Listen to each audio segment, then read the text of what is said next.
So, got a 2011 Chevy HHR, basically like a PT Cruiser, but the funner, I would say the funner, more exciting uncle. Having problems with the steering, so of course I was gonna electrically diag everything because it's got a manual rack and pinion, but it has a torque assist. Like basically this is your electric steering box. Is a torque assist unit. That's your power steering control module. And it's just a whole little gear setup. And then of course, on the back side of that, this little guy right there, sorry for the camera angle, is your torque sensor. So the torque, the rack and pinion's filling from the ground, where the wheel's on the ground. And there was no codes for it, but my car had a little play in the steering wheel, and it was feeling like, you know, there was a little bit of play, but like, is it the electric setup or is it the rack and pinion?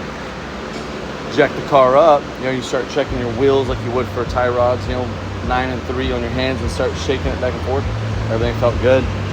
So started looking at Mitchell, and it said to, which I like, I'm done though, is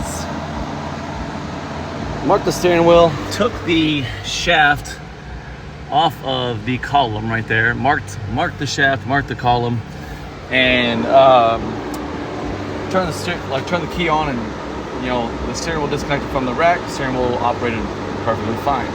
No play in it, no weirdness, no whatever. You want to be careful rotating your steering wheel though, with it not connected to your tires and wheels, because you can drastically change your clock spring sensor and all that stuff, and like calibrations and all that.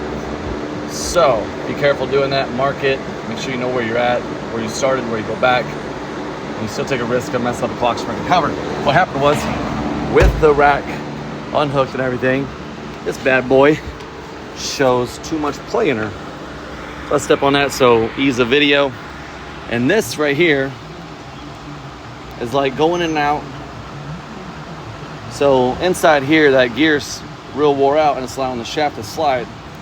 The crazy thing about that is when you jack the wheels and tires off the ground and try to manually check your tie rods, you wouldn't feel that. That's the crazy thing that I thought was very odd. But once I unhooked that steering column, you could feel it better. So I was like, oh. So pulled it out, went for a new one now. So I haven't had that where you couldn't feel that steering rack loose or, you know, damaged with it in the car. That's really strange, but it's got a lot of play in that shaft going through there, because this is just a gear on there, and it's just, and what's funny is, like, depends on where it's at, it works fine. So it's only where you're now.